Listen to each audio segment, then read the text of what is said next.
Is who?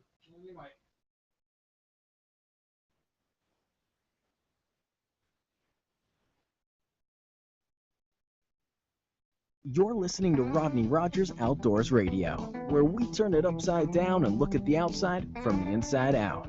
It's safe, it's legal, and we're having a blast. So put your shoes on, my friend, because we're going outdoors.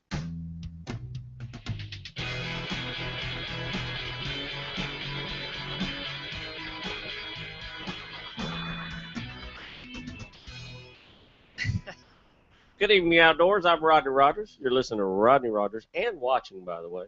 Thumbs up to everybody watching. Double whammy. RodneyRogersOutdoors.com is where you're watching it from, I hope. Checking out our website. Very cool. Partner in crime over there, Mike Coy. Bob Diggity. Welcome back, Rodney. Thank you, man. I've been back to Tuesday night. been putting in a little overtime here lately. Working myself to the, what's that old song? Work your fingers to the bone. What do you get? Bony fingers? Ever heard? Bone fingers. So good evening, everybody. Thank you for listening. I've got a lot of comments. We're in what I call fishing season. I've got a lot of comments on the website and on our Facebook and all this stuff. Is there a season you don't call fishing season? Well, it's not really a season. It's just a time of year when spring comes and the fish are just frolicking. It's not a better time to be outside. What a gorgeous weekend this was. What an amazing weekend. Here in Florida. I mean, absolutely Alabama, amazing. Not so much. And you were in Sarasota. Sarasota. Yeah, Siesta Key. It's gorgeous. Oh, I love it down there. You know, the humidity was just right. I mean, it wasn't too humid, so the heat of the sun was bearable. Right. Give that another month, and we'll be hating ourselves. We'll be wishing for some of that ice on Lake Michigan right now. That's a mess up there. And a good thundestorm go through this evening. I told you to turn the thunder down, and you did a very good just job. In time, yes. It was crack-a-lacking right outside of the window. And it was. So it was I had a very eventful weekend. It was supposed to be me resting. I have not rested. I have not stopped. In your own special way, you rested. I did, actually. I slept one eye closed, holding a hand over the other one. So I got Saturday. Oh, wait a minute. First of all, did you find any good restaurants down there? Any hole in the walls? Any good things that you... We visited a local place that, we always pry the names of the local hidden gems from the locals when we talk to them, and we got a couple names there. Not real impressed. Yeah, really? Yeah. Okay. Yeah. Nothing to write home about. Oh. Although we found out a name of a restaurant here in Orlando called the Pharmacy. I'm dying to go to. Down your way, so we'll have to check it out. Selling Demerol or no? What's that? It's kind of got the theme of like an old speakeasy, I guess. Oh, okay. But it's supposed to be really good. It's tapas and so that sounds like something we need to try. Yeah, definitely check it out. We're on that like a hobo on a ham sandwich now. Ain't we? But I'm actually on the Rodney Rogers Outdoors Facebook page because I hear there's videos on here. Yeah, there should be the shark video. Hey, look at you post about tonight's show. Look at you. You're all over it, man. Dude, I'm on this. You're not just sitting there playing on your phone. You're doing things. I'm actually busy, man. This side of the room over here, we don't get to touch none of the fancy equipment. So I got to deal with my technology I'm allowed to mess with. Very impressed. But I hear there was a video on here. Let's see. Do you see it on there? Did I not post it? I see nothing. I saw a beautiful shot, which looks like a postcard. Okay, it should have been after sunrise going of all of us holding fish. Yeah, no, there's nothing. There's not. Okay, so it didn't make it. For some reason, these videos, I will get it up there. Wah. So let me read you about your day. Okay. Amazing day. You boated 14 schoolie dolphins with a total of 6 keepers. Yep. You viewed around 50 to 80 mahi, I'm assuming, today. Yep. You lost a good bull that you later found still swimming with your rig. You could not let him bite, but he could not get him to bite again. And you watched a 10-foot bull shark eat a barracuda. Yes, I got in to film it, and you'd be surprised how quick they can eat and run. And so you had shot footage of this barracuda or this bull shark eating the barracuda from the boat. Yeah. Yeah, we pulled up on it. So what originally happened is we saw this guy gaff what we thought. I had binoculars, with the ocean moving, and it looked like he boated a big amberjack. Now, an amberjack, you're only allowed one. So it looks like he released it or tried to release it. And when you pull those big fish from the bottom, they kind of float. So we thought He had a big amberjack, Okay. but it floated up, and you're not allowed to keep it, and he had no choice but to release it. And we just thought it wouldn't go back down, so we were like, hey, one man's trash is another man's treasure. We ain't above not catching it ourselves as long as we can eat it. And I didn't want it to go to waste. So we turned around and we went and I said, hey, dude, are you over limit? He's that's when he said it was a barracuda. Oh, okay. So we pulled up and it's 5, almost 6 foot barracuda. This is Wow. a giant barracuda. So as we pull up, this big shark sticks his head out of the water, and I got it on film. We see him swimming around. It's crystal clear water. So he sticks his head up out of the water, and one bite just does a quick shake. Half the fish is gone, Yeah. and he dives under. So I'm like, quick, do we have masks and snorkels? So we're all, my buddy Manny's like, I follow don't that think shark. it's a good idea, Rodney. I really don't think. But, he didn't stop me. He's like, here's the mask. Everybody wants to see somebody attacked by a shark. You know what I mean? There is kind of that. They know it's a train wreck about to happen, but they can't stop it. That's the thing. So I put the mask on. I got off the bottom of the boat, and as I'm looking out of the back of the boat, and as I'm looking, I can see the shark making its circles. And then I'm trying to find out in relative where the boat had drifted to the barracuda, but by the time I actually got in the water, I could see him going up and then into the depths. Okay. So he grabbed what was left and dove down, and we filmed it from the boat, but I didn't get to. And you guys went off of Melbourne? We went off Fort Pierce. Fort Pierce, okay. Yeah. This was actually Manny's first trip. I've been begging Manny to go off Fort Pierce, or trying to, when you're kind of new to it, and you're having success out of one area, it's hard to move to another area. Sure. to So fish. how was the logistics of putting in down there? It was gravy. It was way easier. We got there early enough. Our parking was amazing. I mean, it just went very smooth. And anytime you do something new like that, my buddy Manny, if the smoother it goes, the more apt you are to go back to that location. Oh, sure. Now, Port Canaveral, their ramp is all messed up right now, so that was just not an option for us. So it kind of pushed us. Forced you to find something new, which which I wanted. I've been wanting down there forever. It's an extra 30-minute drive, which beats the chaos. Mm-hmm. At the boat ramp that's Sure. even closer. Yeah. So we're definitely going to be getting into this, but we had a slamming day. He was very happy.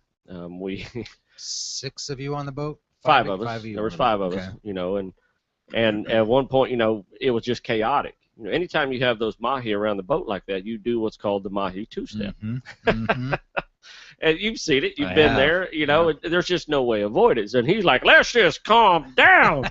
And I looked at him. I said, Manny, if we calm down, we need not to come, because we're not having fun anymore. This is it. Yeah. It doesn't get calmed down. Yeah. No, it is amazing how that happens, though. Yeah. You've been in those I've shoes. Been there, yeah. You pull up on those dolphin, and It's game on. it is. And it'll die as quick as it came on. That's the thing. That window of opportunity is there.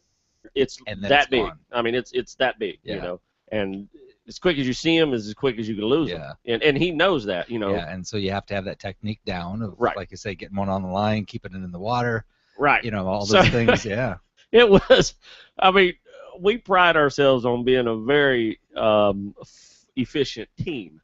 And Manny said it best when he said, the good thing about this team is all parts are interchangeable. We can switch drivers to the boat. We can clear Sure. lines.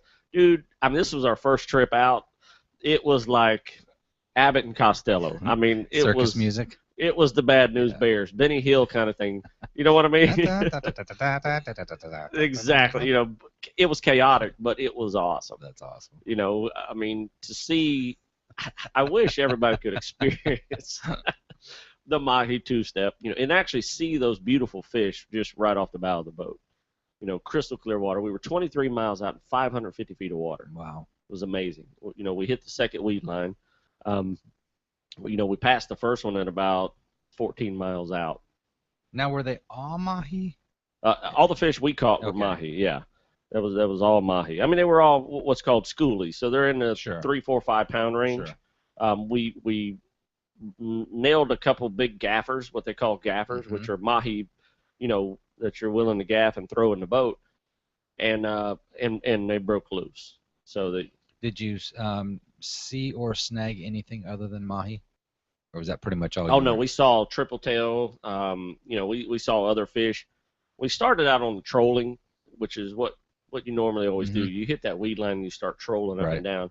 And on the radio reports, they were hitting maybe one every 5 boats, and just trolling didn't seem to be working. So that's when you either keep trolling, hope for the best, or you change up your tactics and you start the visual sight Mhm. fishing. And once we started the visual sight fishing, it was on. Chumming up, getting these fish to start feeding and then bringing them in, and then it was crazy. Was there a lot of boats in the vicinity? There was. We probably at any given time we had 2 or 3 boats around us. Mhm. When you're 23 miles out, it's a big ocean, and It's pretty wild, though. Isn't it's pretty wild. And one guy, they're trolling and they're just not catching anything. And we're watching them, and they're watching us flip these mahi in the boat like we just went out there with a mission. it? Wow. We look like the old Japanese guys in their early 30s flipping tuna in. I mean, just we had these things all over. And the key is to get it in the boat, measure it, make sure it's legal, and then if it's not, you got to get that fish back in the water as quick as you can. And I've got 3 fish flopping around the boat, and we've only got 3 poles, rigged for this situation. So, and we've got these things around the boat, and it's just hard to get them off and measure and toss and rebait. And So what did you have on the end? Did you have ballyhoo on there? What'd you have? well, we had cut up ballyhoo is what we had. What we do is when we come in that situation, I do a lot of cut bait. We have a cutting board, and I just start chunking cut bait. Sure. And as that cut bait floats down, these schoolies are coming in and eating it, and you just sneak your hook and cut bait right in them, and they just gobble it up. And then pow, it's on. Now, the right thing to do is just leave the first one on.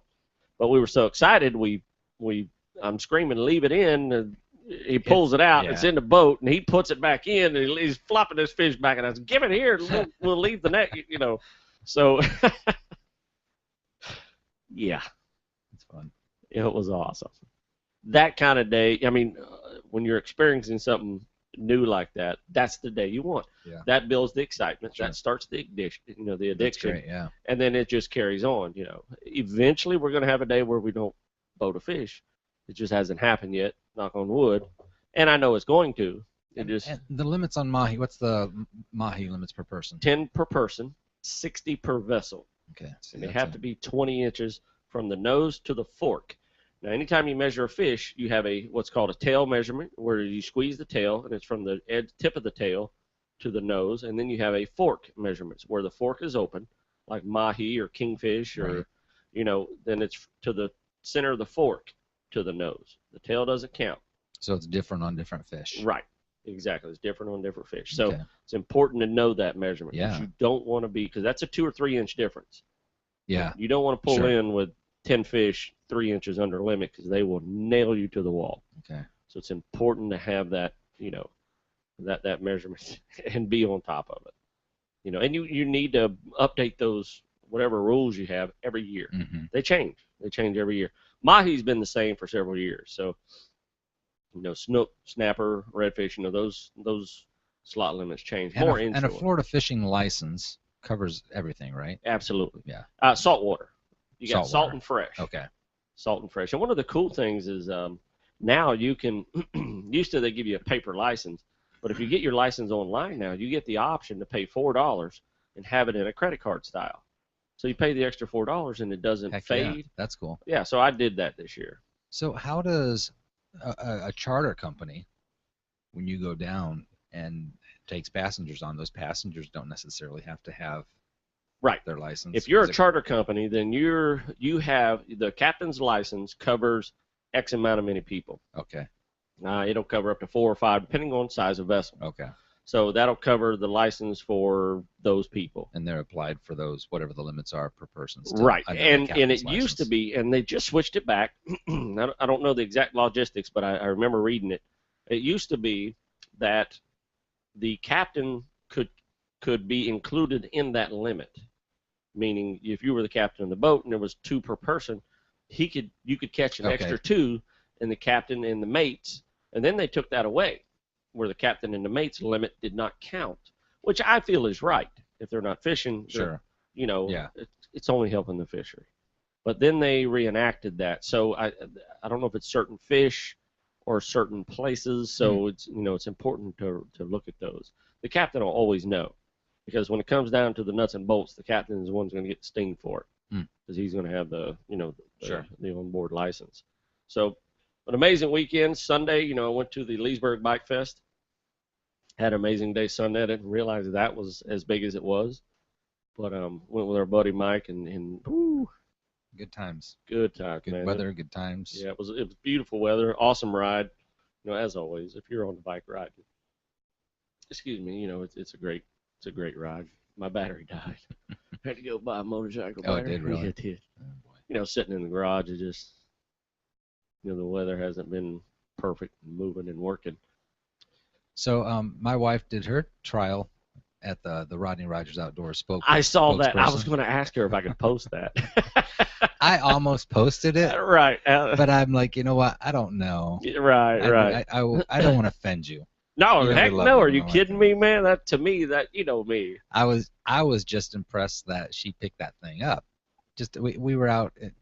We were actually leaving town, Right. and we pulled over and we saw some people fishing out there. So let's go take check our it out. shoes Good off for and you. go walk out there. So Good for you. we literally did a Yui in the road, went back, and of course we walked out there to some other people, and then she's digging things up. My wife's like, "What are you digging for?" And we're standing there talking to this big old crab, probably about 4 inches, bit Kim's toe. She's like, "Ow, ow, ow, ow."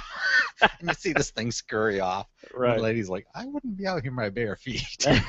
So we're like, "Now you Now tell you us." tell. Yeah, so But there's all these little tiny. I mean, they were little just hermits. They look everywhere. like little hermit Yeah, everywhere you crabs. look, they were just all over the That place. is So we awesome. grabbed the video camera and she did her Rodney Rogers. Dude, Outdoors. I laughed so hard. That was absolutely fantastic. So we'll post it. That was fun. Let's post that if she lets us. We'll ask her permission. We don't want That was to get fun. ourselves in trouble because I noticed she posted it. Yeah, somebody got a hold of my Facebook. Asked me how so I'm like, uh-oh. Do I divulge the information that I knew about this or do I mind my business? So yeah, that was awesome. So what are we talking about tonight? We got a topic? We just See, hanging out? we absolutely got a topic, and we obviously, we're going to hang out. We got our alligator license permits we have to fill out for tonight for you and I. So if you're listening and you want to go through this, let's go through this together. We'll go through that. That'll be our topic. We have Paul, our 35-year captain that we spoke to a couple weeks ago. He's going to call in with his fishing report. And hopefully, if anybody listening and you get this, it's a little bit of a think just feel free to call if you have a fishing report or you were successful fishing this weekend or last weekend or whatever. Definitely feel free to call, or if you just stop by the road and caught a bass, we don't care. Tell us. We're happy to hear it. Certainly post it on the Facebook or hit us up on RodneyRogersOutdoors.com. So tonight we'll be talking about the alligator license. We're going to fill out for them because we want to hunt alligators this year. Now, is it open now? It is open. It was open. It's from the 25th to I don't know the exact date. 25 is the day open to register, and then Yeah, closes at some and point. it closes next Friday. If you want to answer this call, Okay. we got coming in. Pow pow. Are we set up? There we go. So we'll register our alligator license tonight, and right now Cool. we have a phone call from our. Oh, lost him. Paul, how are you doing, buddy? Not too bad. Every Right time on. you answer, you think you lose me. Well, you know what? This phone system, it has all these noises. I don't know if the call's coming or going. I'm like, uh-oh, how we lose it? Uh-oh. Still on the Yeah, line. that's okay. Well, we just got through No, talking always about good. my weekend out on the water, and I was dying to hear about your weekend because Paul and I fished in two different locations. We were about, what's Fort Pierce from you, about 50 miles difference?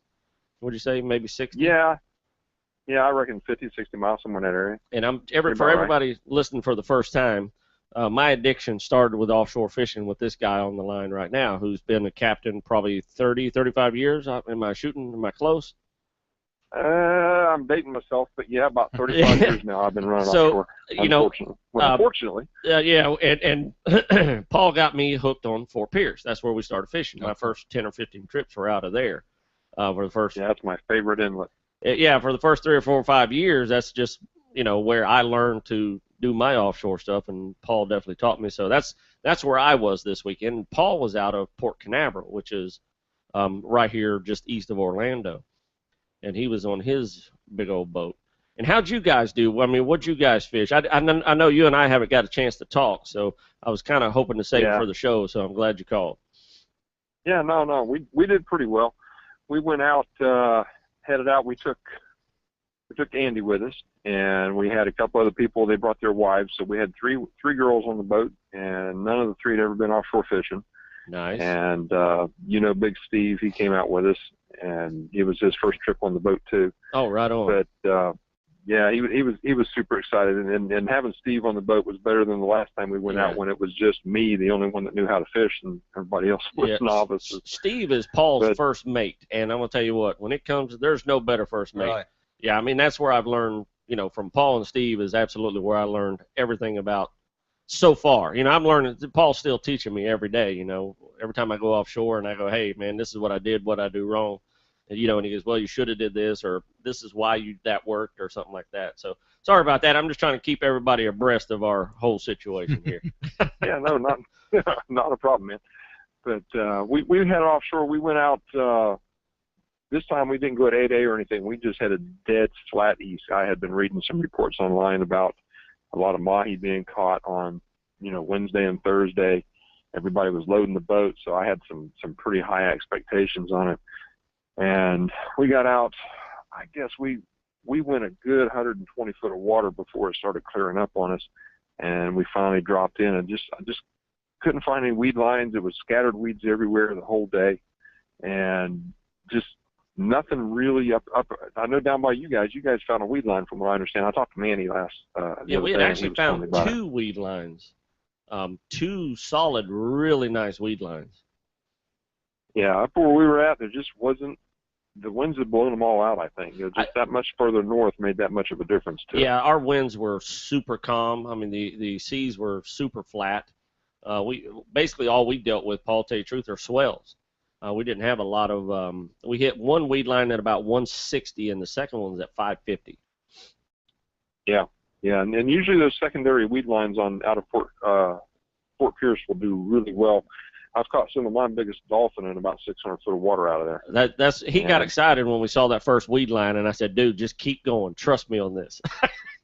With a calm day like this, we're bound to hit another weed line. Let's take the, let's throw the, the long pass and see how we do. And we got lucky. We really did. Always be careful though, because I probably couldn't count the amount of times I have done that and overrun the fish and gone out to 600-700 foot of water and been out there all day long with nothing.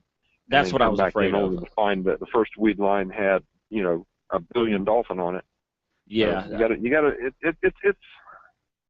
you gotta make the call. You gotta look at it a little bit and figure out. I'll tell you what made me push forward, Paul, and you could probably tell me if it was a good or bad idea. We just wasn't kicking up flying fish at all on that first weed line. I mean, we didn't hit flying fish till about 200 feet of water.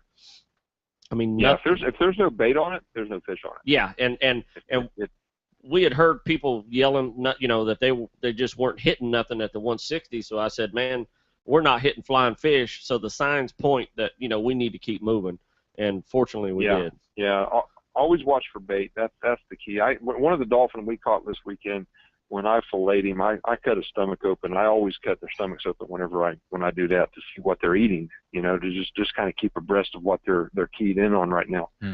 And he had two fairly large flying fish in him. Really? And yeah, and of course he had our ballyhoo in there also. I mean, they swallow real fast even with a hook in their mouth. Yeah. But there were two really nice flying fish, and so that there just wasn't enough up where we were at. There just wasn't enough weed lines for them to be hitting on those little trigger fish and those little pinfish that hang up underneath those weeds. So they had to start focusing on the flying fish, I reckon. Yeah. Now is that their last resort for bait fish, the flying fish, or is it just? I think dolphin eat any darn thing that gets. Well, yeah, no doubt. I mean, if there's no weed lines, they're hitting flying fish. If there's no flying fish, they're eating each other, I think, half the time. And I mean, you'll come on days where dolphin will hit everything that's green, and usually the only thing you see in the water green is other dolphins. So they'll get cannibalistic on themselves in a heartbeat. But we headed out, and I mean we dropped in lines, and I had one line behind the boat. I came down off the bridge and I had somebody running the boat for me for a couple of minutes. I was just going to help Steve put lines out. And, I mean, I wasn't down there for more than 2 minutes. I was rigging a ballyhoo and looked over off the back corner of the boat, and about 10 foot down is a really super nice dolphin. Had to go 15, 20 pounds easy. Wow. And just about 10 foot down, just hanging off on the port corner of the boat back there. Wow. And instantly, you know, I'm trying to get a ballyhoo rigged, and I'm screaming, you know, reel that line back in, reel that line back in. This is where the Mahi two-step starts, right here. Oh, yeah. You get into the dolphin two-step, man, and it's pure chaos. And before we could get anything in the water up close to him, he just kind of went down and deeper and disappeared. Wow. And I figured for sure he'd pop back up on that line that Jason was reeling in, and he just never showed. But we got out to about 180, and we had what I think, from what I could see on the bridge with some binoculars, we had a school of very small blackfin come up behind the boat, and they were just trashing the water. And fortunately, they moved right into our spread, and we had 3 lines go down instantly, and just, you know, no rods really took off, no drag pulled, just 3 lines popped out of the outriggers, and pulled the bait fin, tails were gone. You know, they were very small black fins. Right. So I figured at that point, okay, we got a dolphin within 5 minutes behind the boat. We've had a school of black fins or something along those lines, right? It's about to happen. In our spread. Yeah, this is going to be a great day. And it just died. We hit a dolphin at about 180, and it was about a 10-pounder. And we hit a barracuda out about 220, and I kept coming back in because I was listening to the radio. And it seemed like most of the fish were within 180 to 120, right in that area. So, and everybody offshore was talking on the radio, and they just weren't doing anything. Right. And so we kept running from about 220, 300, somewhere in that area, back into 130, back out to 220, back in, just looking for any kind of temperature break, any kind of line. We kept working. You know, the Gulf Stream's flowing north. We kept kind of working on a southeasterly, southwesterly direction so that we would cover more water flowing north and we were hoping to hit the northern end of a weed line heading up, and just never happened. We caught our second dolphin late in the day on the shotgun line. I was up on the bridge, and it was pretty cool because every once in a while you get to see one of those dolphins come in, and instead of just coming up behind a bait from out of nowhere and slashing at it, this one came from probably 50 yards off the starboard side of the boat, and when he comes shooting across, those things can move faster than you ever believed. Right. And he had his head out of the water probably about 3-4 inches and just cut a straight line to that shotgun bait back there. And hit it. I had about a little bit of drag pull off of it, and I watched him do the whole thing because I just happened to have the captain's chair turned backwards, and I was just kind of watching the spread. And when he hit it, I started screaming to everybody. I'm like, you know, dolphin on the shotgun, dolphin on the shotgun. And the rod's right there between my feet because I had my feet on that rail back there where all my rocket launchers are. And so I reached forward, and by the time I got to the rod, it was slack again. So I did the same thing I had my son do 2 weeks ago. I just dropped the drag back and let out about, 20, 30 foot of the line. I counted up to about 10, hit the drag, and when I hit that drag, I saw him turn on that bait back there. And as soon as I hit that drag, he came busting out of the water and went nuts. So nice. I took the rod and I handed it down into the cockpit, and one of the ladies was standing down there, and Big Steve grabbed that rod and just she was like, I'm not doing it, and he just he just kind of handed it to her, and she didn't have much choice. She started fighting the fish, and when she finally got it in, it was 12 pounds. It was only 2 pounds. Of course, she was happy it was bigger than the other fish. Absolutely.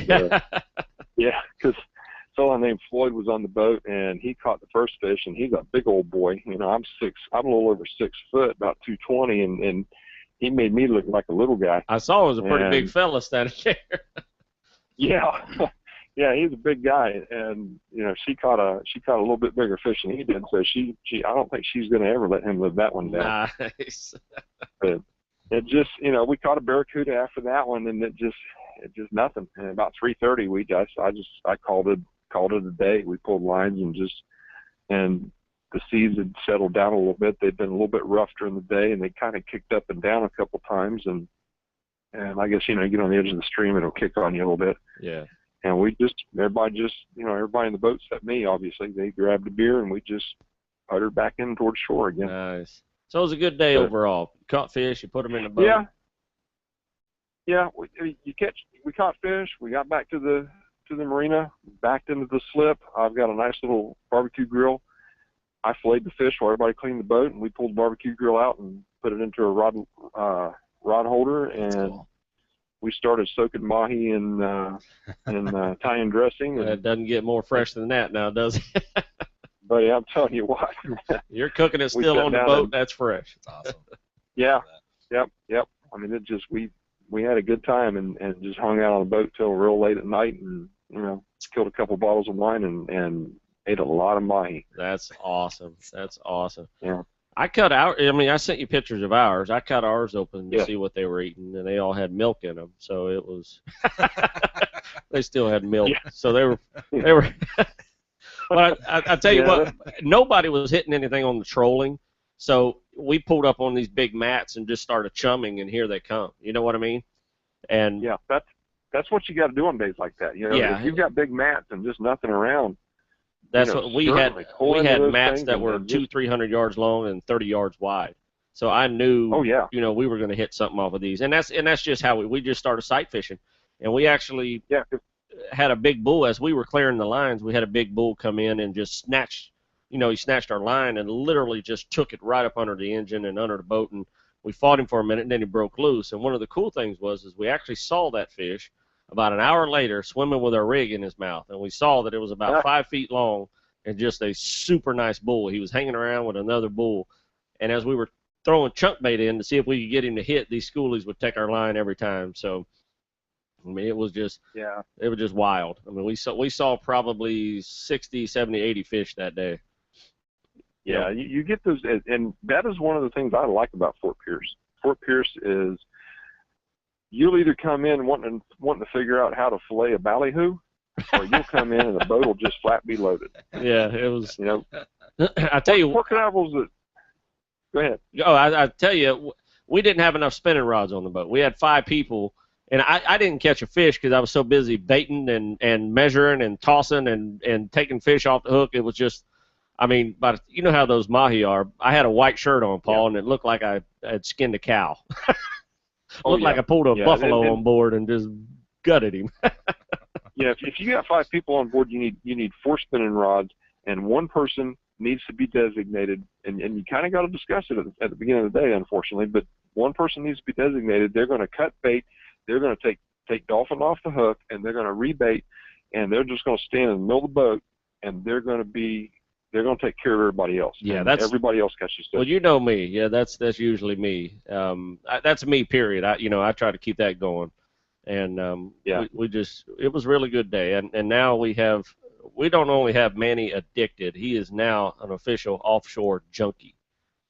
Yeah, and I remember when we couldn't even get him to go in my boat. No, we couldn't get him to walk by it. No, he wouldn't even talk about it. He used to sit there and go, I'm not getting up at 4 o'clock in the morning. There's no way you're going to do that. Paul, we had that boy up at 3 a.m., loaded and ready for bear. I'll bet. And now he's asking, is 3 a.m. soon enough? Yeah. Well, I tell you, one of the things I'm getting real used to real quick is I used to always I'd get up at 3 o'clock in the morning, I'd be loading the boat, and everybody'd show up at my house, and I had that 28-foot center console hydro sports. And then we'd drive all the way to Fort Pierce and fish all day, and we'd come back, and everybody'd leave, and I'd be, 10:30 at night, I'm still out there doing it. Right. And now with this new boat, I go over on Friday night, I go out to a nice restaurant and, come back to the boat and have a glass of wine, and we sit around and we go to sleep. Well, you've earned it, my man. That's awesome. You definitely earned it. I wake up 6 o'clock in the morning. The coffee pot's already brewing. I just kind of, it's like it's a whole new level. I like it this way. Well, it's like I told you, I'm not planning anything for my weekends anymore until I hear what the fishing reports are, and then I'll plan because I can't wait to get out on your boat, my man. Well, I tried to get your happy butt out there on Saturday, but you had some stupid motorcycle thing. That's exactly what I was telling Mike. I said, unfortunately, I'd already planned that, and that's why I said I'm not planning anything anymore. Until I hear the fishing reports, my weekends are for fishing.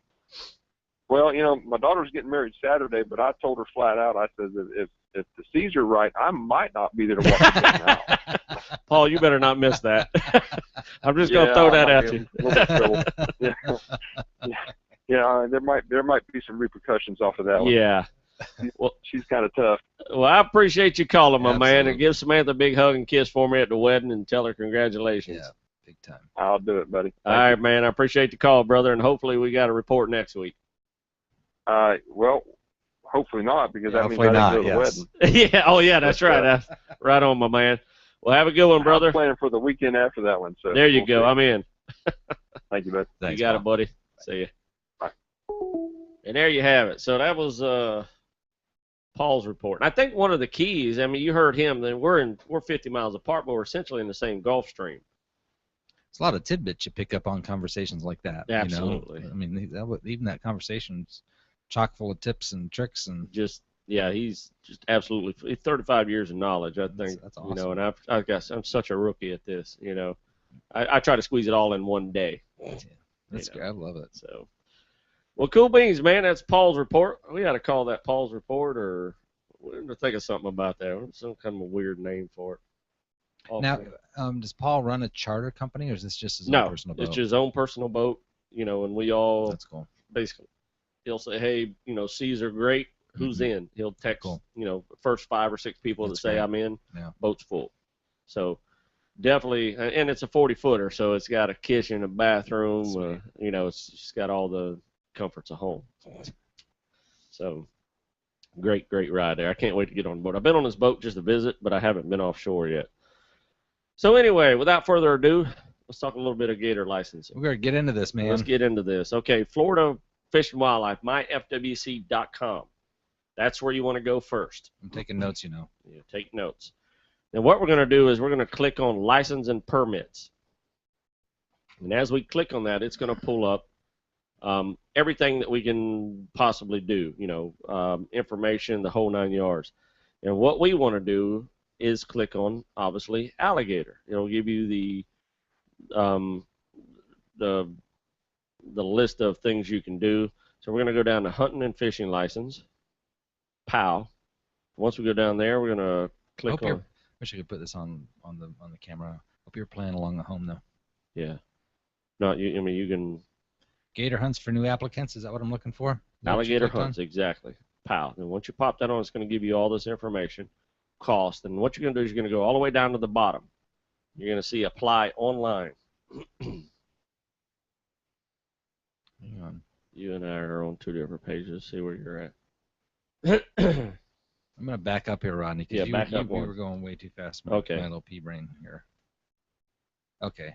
I don't know. License and permits. I'm Okay. clicking there. Yep. Click on hunting and fishing license. That's where I missed Right it. there. Okay. Now, as you scroll down, you're going to click on, see right there where it says alligator hunts? Information. See where the picture of the alligator is? Yep.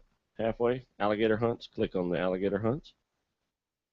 Generate. Now scroll all the way to the bottom. POW. See apply online? Yep. Right on. Okay, so I know this is going to make for incredibly exciting radio, Yes. but go to the show notes. I will post this stuff, these links and stuff. I just want Awesome. people to know because this is the beginning of, this is how it all starts, and our goal is to kind of just walk through this season and just kind of share this journey. I mean, we're gonna every bit of the way we're gonna document with, you know, talking about on the radio show and video podcasts and blurbs on Facebook. So we're It's definitely either going to be a long one or a short one if we don't get tagged. we're going to be engrossed in it. Yeah, and this is the key. This is the lottery we're playing right now, and time is short. Looks like it ends on May 5th. May 5th, yeah. So this is the April 25th through May 5th is your opportunity to get your name in. Now, is this costing us doing this here? No, Where it's do we free. pay? So right now it's free. Okay. Because it's a lottery, like you said, and they're going to draw. They'll draw 2,000 names or 2,500 names, however many hunts are. You just get some out of your pocket? I did. Am I supposed to get some out of my pocket? No, you can use. This is where I'm gonna. This is where we're at the page now to where we got to start putting in information. Okay. Step 1, you're going to enter your birth date. It's plain and simple. Because this should pull up my information from last year, right? Exactly. So you'll enter your birth date, and then you have 3 options. Step 2, they want to identify you, so you could put in your social, or you could put in your FWC customer ID number, which is on your fishing license or your hunting license, whichever one you have. Doesn't matter what you got, and it's the same amount, same digits as your social. or you can put in your driver's license number. Gotcha. Either way, whatever you can remember the easiest. Okay. So I just pulled out my fishing license. You did your fishing license. I did my social. Okay, so I'm going to put in my fishing. And I hit that big old button that says continue. You're ahead of me. Woohoo! There's my name, Rodney. And the cool part is it tells you everything you did this year. It tells you what license you have. It tells you what's about to expire. You have nothing. We need to get you something. And you can see mine. It shows my freshwater fishing. You didn't have to say that out loud.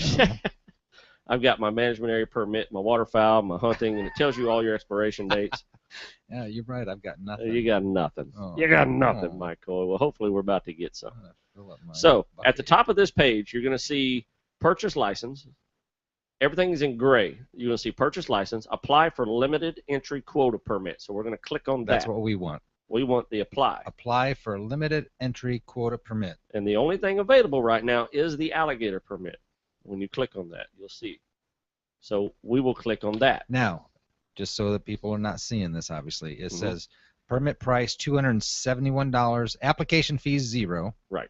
$271.50 if you get for the permit price. Yes. Okay. If you draw your license. Grab that because people are. Good idea. So I'm clicking on statewide alligator permit. Yes. 2014-2015 season. That's it. I clicked. Here we go. Now. This is where I call Rodney Rogers. This is where I normally get the call. So people want to know, okay, where are alligators? All these lakes that you see, you're going to hit the choice 1. When you click on that choice. So it's giving us 5 drop downs here. I got to be people's eyes for them. Exactly. 5 drop down up, and when you drop down, it's giving you. Go ahead. 100 options. All the lakes. Now, look on the map around you. If you've never done this, pull up your map, Google Maps or whatever, and look at the lakes around you, and then look at what lake is around you. If it's Lake Toho, Lake Pierce, Lake Jackson, no matter what lake, I mean, they all have alligators. Now, is this list spanning? I mean, all of the state of Florida. All of Florida. From Everglades to Jacksonville. Okay.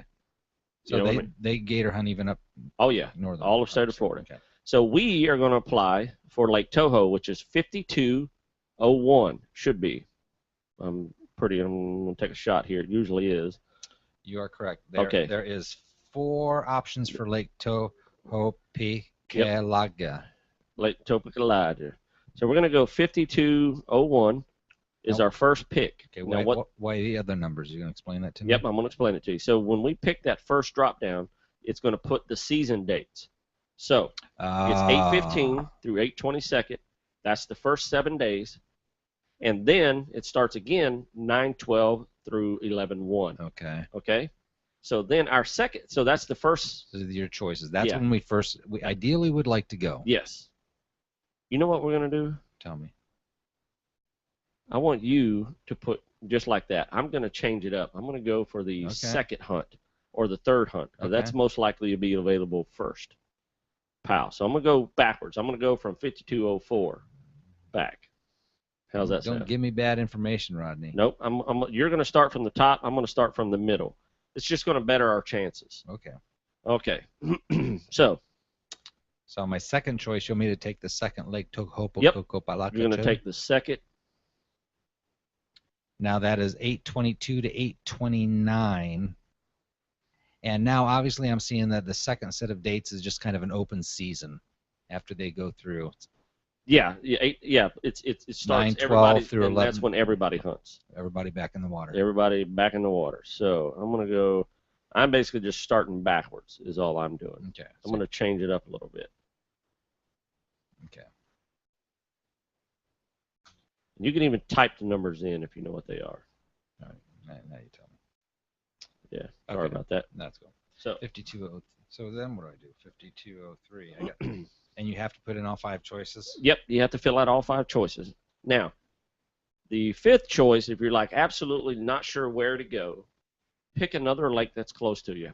If you draw it and you're not sure what it is, and it's in the Orlando area from south of Polk County to north of Orlando, odds are I've hunted there. Feel free to email us. Mm-hmm. Feel free to call and just say, hey, Rodney, I drew this. What do I do? And I will be happy. I'll always be happy to hunt with you. It's not a problem. But for our 5th pick, Mike, if you're gonna go down to 1161, 1162, 1163, and 1164. Cypress Lake, where's that at? That is next to Lake Toho. Now, should I take the first? What's my strategy? Your strategy, you're going to take the first one. I'm going to Okay. take the last one. Okay. Okay? We're going to go two different ends of the spectrum. Okay. If we get Cypress Lake, you will hear me jump for joy Why?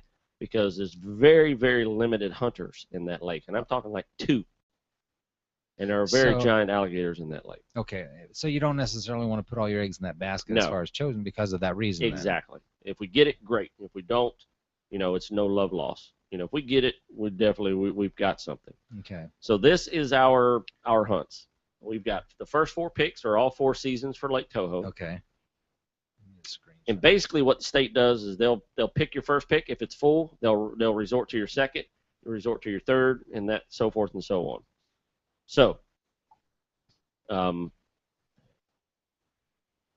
just took a screenshot of mine. I'm gonna there you go. Post that. Close as we can get. I'm just doing some readjusting. Pow. And I got to tell you, I'm very excited about this. Yeah. Because last year, a couple years ago when we did it, was a little bit of a blur. So I'm glad we're systematically walking through this like this. Good. Because next thing you know, it's done, and I'm watching you skinning gators, and it's like, I wish it's just such a blur. So I'm very excited that gator season is here again. And so we hit complete application, and that's going to take us to our next screen. Complete application done. Where this says you have to say, I have reviewed that you can get your arm cut off, eat up by an alligator. The state holds no liability if your head is bitten. No, it doesn't say any of that. Basically, it just says that there's no refund. It's non-transferable once you have your license. Now, here's something I want to point out. If you are drawn, you don't have to buy your license. You can default it back to the system. If suddenly you realize, man, I don't have $271, to spend right now, it's not a charge. There's no charge. It will go right back in the system, and then the second hunt, the second drawing, it'll go in the pot. Okay. Okay? So I'm going to hit complete application. You click those 2 boxes at the bottom. Complete purchase. Complete purchase. Don't lead me wrong here. Nope. And this is $0. I don't have to borrow the checkbook yet, right? Nope. $0. You don't have to get to the check. And what it's going to do is it's going to basically set you up. So right now, it shows us our choices. Blam, we're in, we've applied, and that's it. It's just that simple. We're in the system. It will email you basically the confirmation, the email that you have on file. And you'll get a confirmation in usually a few minutes or about a month. Now, obviously, we are both in the system already. Yes. So, but if somebody was not in the system, going in virgin here, that first screen, obviously, you just fill out your information. Yeah. Use your driver's license number or your social security number. Okay. And then you'll put your information in there. If you put in your driver's license, it's already there. And then it will issue you, once you get your license, it will issue a customer number, and that's your customer number for life. Okay. So if you have official license or something like that, then you got it. So I'm done on this screen then, and I can. That's it. You're done. That's the gator hunt permit thing. It's a little exciting. Yeah, absolutely. We're in the first stages. Hopefully, we get drawn. Okay, so let's talk about when do we find out? We'll find out after May 5th when they close it. 7 days after that, I think it's May 15th. You'll know. They'll notify you by email, and they'll say, hey, you can check back. So the middle of May we'll know. Yes, and then you check back. You can check back on the FWC, put your information in. It'll tell you if you were successful. So hopefully we're successful. We were not successful last year. I didn't get, I'm really got my fingers crossed this year. So let's hope for the best. I'm excited to get back out there. I need to get back out there. Very cool. It's hard to be Rodney the Gator Hunter when you're not gator hunting. Right now we're just Rodney the Everything Else Hunter. So check out my cool license. Oh, look at this. Yeah, extra $4, you get a hard card. Voila. So that's simple. If you have any questions, if you're listening, and we went through this really quick because I've been here and done that, shoot us an email or, give us a holler, text us on the Facebook. Feel free to private message us or whatever you want to do. and I'll work you through this. And I'll even tell you some of the good lakes down in Lake Kissimmee. There's the river system down there is awesome. I've hunted all that, to Lake Jessup, to Lake Monroe, to Toho, East Toho, West Toho. I mean, I've hunted all these lakes, and they all have alligators, so it's really, if you have any questions after doing it for so many years, I can definitely guide you in the right direction. Excited. Yeah, and what tools to have. I mean, that's going to be important. What's the best way to get them?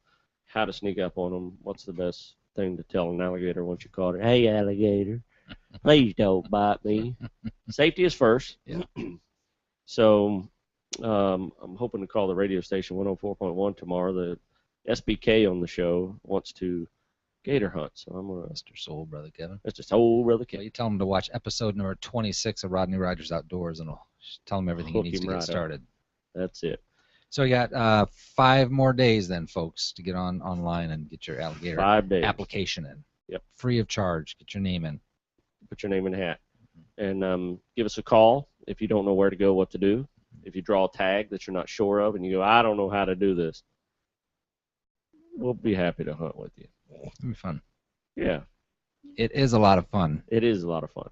I cannot downplay I know. how much fun. You were like a kid in the candy store. I am already Yeah. just filling out the application. We had you on a giant alligator that year. You remember that? Oh, blast. And I told Mike, when that big old alligator got away from us, I said, that image will be burnt in your mind forever. even with the little ones, it's a trip. It's such an adrenaline rush.